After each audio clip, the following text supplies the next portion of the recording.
और ये सब लोगों से बनता है। We the people of India, constitution we the people of India से शुरू होता है।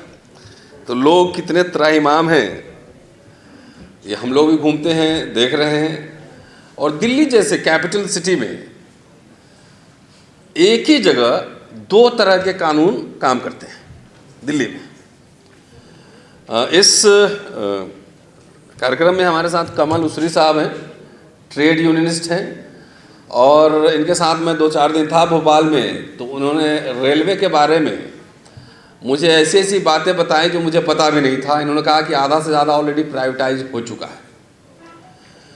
दोस्तों, ये सरकारी नौकरी और पेंशन क्या है? एक तरह का होप है, आशा है। हम अपने बच्चों को क्यों पढ़ाते हैं कि नौकरी मिलेगी, पेंशन मिलेगा, करियर बनेगा।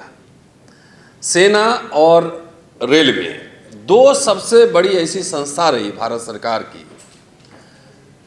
कि जिसमें लाखों लाख नौकरियां मिली।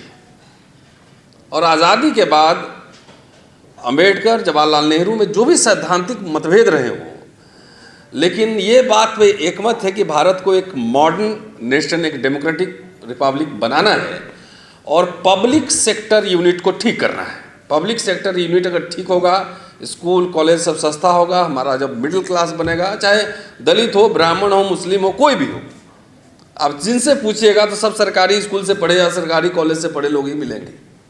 धीरे धीरे सबका क्षय हो रहा है।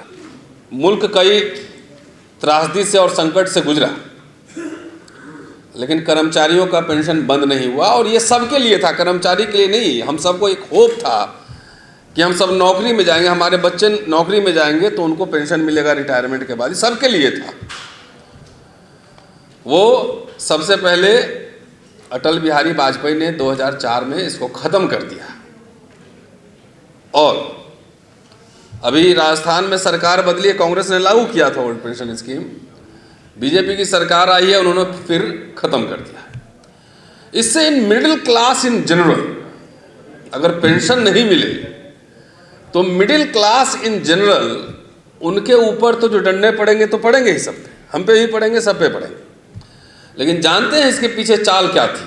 इसके पीछे चाल ये थी कि जो पहला जनरेशन नौकरी करने वाला है, खास तौर से schedule caste, schedule tribe, backwards, उनकी कमर तोड़ दो। कि सवाल वहीं से ये लोग उठाते हैं, नौकरी पेशा है, उठाते हैं।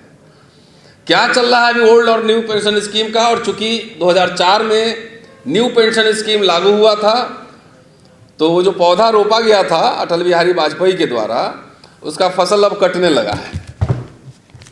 उसका फसल अब कटने लगा है, मतलब जो रिटायर हो रहे हैं वो कितने जगमग हैं, कितने खुशहाल हैं न्यू पेंशन स्कीम में, उसका हाल विजय बंधु साहब से सुनेंगे। सूचना पत्र लेकर जाते हैं जनता के बीच, तो जनता से, लोगों से एक वादा करते हैं कि यदि हम सत्ता में आए तो आपके लिए, आपके सरकार के लिए ये काम करेंगे। ये वादा होता है, एक तरह का शपथ पत्र है। संविधान सिर्फ एक दस्तावेज नहीं है, लेकिन संविधान की मूल भावना कैसे लागू होगी, ये ह्यूमन एजेंसीज पे, पॉलिटिकल पार्टीज के स्वरूप पर निर्भर करता है। ये कानून के नज़र में हम सब समान हैं, लेकिन क्या प्रशासन की नज़र में समान हैं? यहीं पे जो कॉन्स्टिट्यूशनल मोरालिटी का सवाल उठता है। साथियों, संविधान एक आदर्श रूप है। उसको प्राप्त करने के लिए पॉलिटिकल पार्टीज आती हैं, सरकारें होती हैं, कई संवैधानिक संस्थाएं होती है, और चुनाव के दरमियान जब राजनीतिक दल आपके पास आते हैं तो यही वादा करते हैं। सवाल ये है कि 10 साल से 2014 से 24 हमारा काम सरकारों का गुणगान करना नहीं है। उसके पहले भी जो सरकारें थी, तो यूनिवर्सिटी में हम लोग पढ़ाते हैं, तो जितना वर्ष में है, उस समय भी कपिल सिब्बल साहब HRD मिनिस्टर थे और 4 ईयर डिग्री कोर्स लेकर आए थे। तो उस समय भी हम लोग लड़े ही थे सड़क पे, क्या विकास साहब, ठीक है ना? तो एक एकेडमिशियन, एक रिसर्चर, एक जर्नलिस्ट का काम सरकार का हाँ में हाँ मिलाना, गुणगान करना नहीं है, उसकी समीक्षा करना। 14 के पहले एक बड़े अवधि तक कांग्रेस शासन में रही, उसके बाद बीच में जनता पार्टी की सरकार बनी, फिर जनता दल की सरकार बनी, और अभी पिछले 10 साल से बीजेपी प्रचंड बहुमत के साथ सरकार में।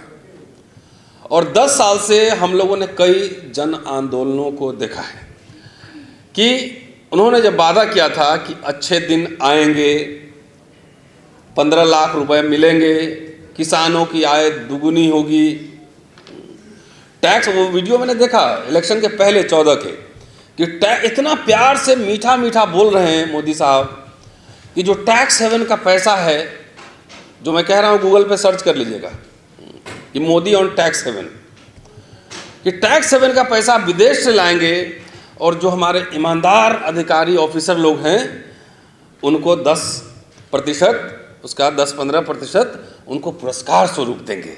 ऐसे लग रहा है राजा कह रहे हैं, घोषणा कर रहा है, पुरस्कार स्वरूप मिल रहा है। हुआ उल्टा कि पहले प्रोविडेंट फंड में, मैं चूंकि सरकारी नौकरी में हूँ इसलिए मैं कह सकता हूँ कि प्रोविडेंट फंड के इंटरेस्ट पे टैक्स नहीं लगता था। मोदी साहब आए, टैक्स लगा दिए। पहले था कि अपने सैलरी से 10% ज़्यादा भी जितनी मर्जी हो आप कटवा सकते थे, 50,000 भी कटवा सकते थे प्रोविडेंट फंड में। अब है कि साल में 5 लाख से ज़्यादा नहीं कटवा सकते हैं। तो रिटायरमेंट के बाद आपके पास जो सहारा था, एक पेंशन और दूसरा जो प्रोविडेंट फंड का पैसा, वो भी दोनों जो है, तो ये वादा था उनका कि टैक्स हेवन कर लेकर आएंगे। किसानों की आय दुगुनी होगी। दुगुनी क्या होगी, डंडे पड़े ऊपर, ये पता नहीं था कि जो कहते हैं उसको समझना दूसरे तरीके से। विश्व गुरु बनेगा। एक भी विश्वविद्यालय मुझे नहीं लगता है कि खुला है। यूनिवर्सिटी का जो हाल है और एजुकेशन का जो हाल है, न्यू एजुकेशन पॉलिसी ले आए हैं, उसमें विकास साहब को हम लोग सुनेंगे।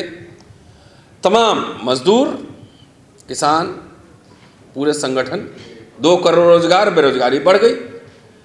पहले हम लोग तो 8 आने का प्लेटफॉर्म टिकट लेके जाते थे प्लेटफॉर्म पे, और अब 50 रुपये, और भोपाल में तो वहाँ तो पूरा प्राइवेट ही कर दिया। रेलवे आधा प्राइवेटाइज हो चुका है, पार्लियामेंट के और स्टाफ, नीचे के स्टाफ प्राइवेटाइज हो चुके हैं। एयरपोर्ट पर जो CISF था वो आधा हो चुका है, अब वहाँ पे प्राइवेट कंपनी आ गई। यूनिवर्सिटी में हमारे यहाँ ये कॉलेज यूनिवर्सिटी में आधे स्टाफ ठेके पर हैं। तो सब कुछ ठेके पर है, तो सरकार का काम क्या है?